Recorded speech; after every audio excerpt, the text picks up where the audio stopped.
So this is how Mr. Who's the Boss goes viral every time he hits the upload button. I spent the last 42 days watching his videos, studying his thumbnails, and looking at his journey from making trash videos that no one wanted to watch to getting over 5 million views on the regular. And what I found shocked me.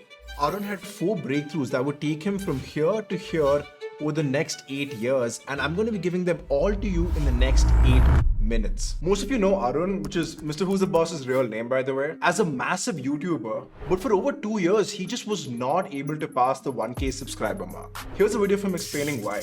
Because I was making videos on so many different things, I had 20% of my audience who wanted to see gaming consoles, 20% wanted to see headphones, 20% wanted to see phones. And that meant that every single time I posted a video, only 20% of people would want to see that. Arun wanted to target 100% of his audience, so he soon decided to narrow down his videos and stick to just phone reviews. And it's at this time he switched from posting whenever he felt like to posting videos every single day. The biggest hit the channel's ever had came when I started uploading regularly. And I did one video every single day for 6 months. I could see the numbers flying. I could almost see every single day. Making videos every day has 2 big advantages. One, you make more videos, which means the odds of you going viral go up. But the second one that no one talks about is if you get 1% better with every video you upload, in 6 months, you get 6 times better. Posting daily and making only phone reviews took Arun from 0 to 100,000 subscribers, but this is when he faced another hurdle. I decided actually, okay, phones I'm interested in. Phones, there is, reliable, big, recurring market. I'm going to focus on that. But then when you get to a certain size, being niche caps you. Niching down and making only phone reviews is a great way to get that initial traction. But if you want to get to 1 million subscribers, you need to have that mass appeal. That's why Arun started branching out into other products. And this took him from 100,000 to 1 million subscribers. But now that he had a big audience, he had a pretty big problem. He was not just targeting the hardcore tech fans anymore, he was targeting the masses. And so he had to change his style of scripting. I actually think of 3 people when I'm writing videos. I think of my cousin, I think of my fiance, and I think of my mum. And so with every sentence now, it's would all of these 3 people understand this? Would they find it funny? Would they relate to it? Mm-hmm. And so by doing that, I guess, I feel like I'm ticking the boxes of the widest possible group of people. Arun's cousin is a hardcore tech guy. His fiancée is into tech, but not on the same level as his cousin, and his mom knows very little about tech.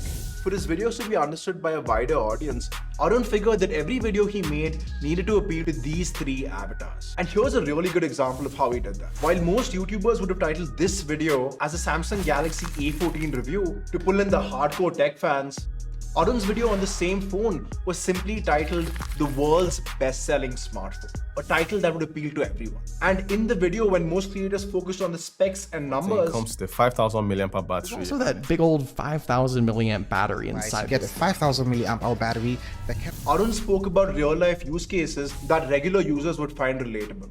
This thing has insane battery life, genuinely longer than almost any flagship phone, which means that for people doing non-office, more manual jobs with less access to power throughout the day, you have the assurance that it's not going to run out. This style of scripting took Arun from 1 million to 5 million subscribers, but again, the success came with its own problems, and Arun soon realized why most creators never hit the 10 million subscriber mark. You see, the problem was once Arun amassed a massive audience, he risked losing his connection with them. And his solution to this was his personality.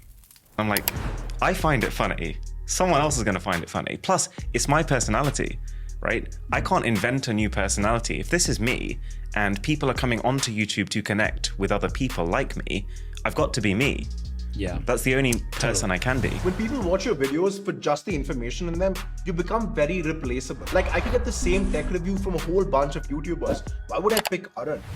But when you use your personality and build a connection with your audience, they now watch your videos for you and not for what's in them.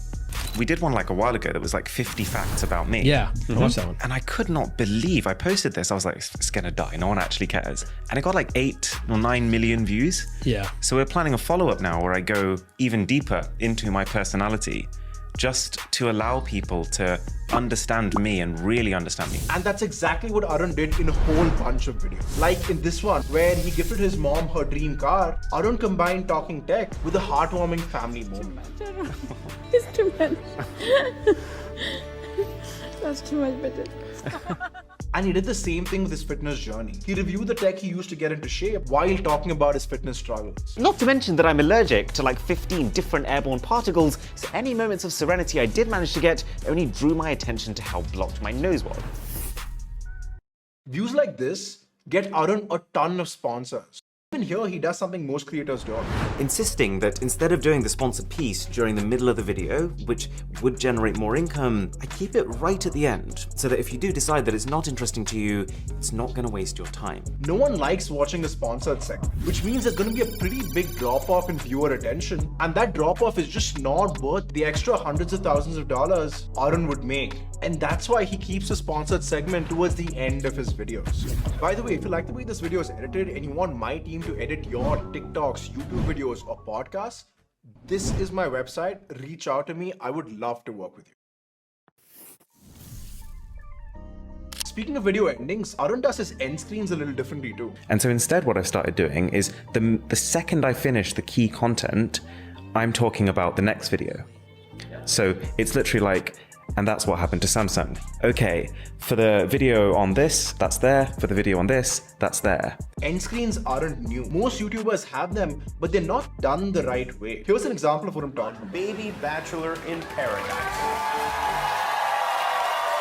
It'll be quite a ride. Thanks for watching. If you like that, subscribe to our YouTube channel. See how the video and the end screen are two separate videos? This break causes the viewer to click off, whereas Arun seamlessly integrates the end screen into the video itself. That way there's no break. It's a simple, inexpensive thing to add, but I guess in the pursuit of slimmer and slimmer form factors, companies tend to skimp on it. So yeah, there's a new foldable contender in the market.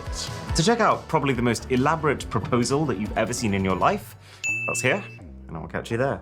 So I'm gonna take a page out of Arun's book and push you towards this video right here.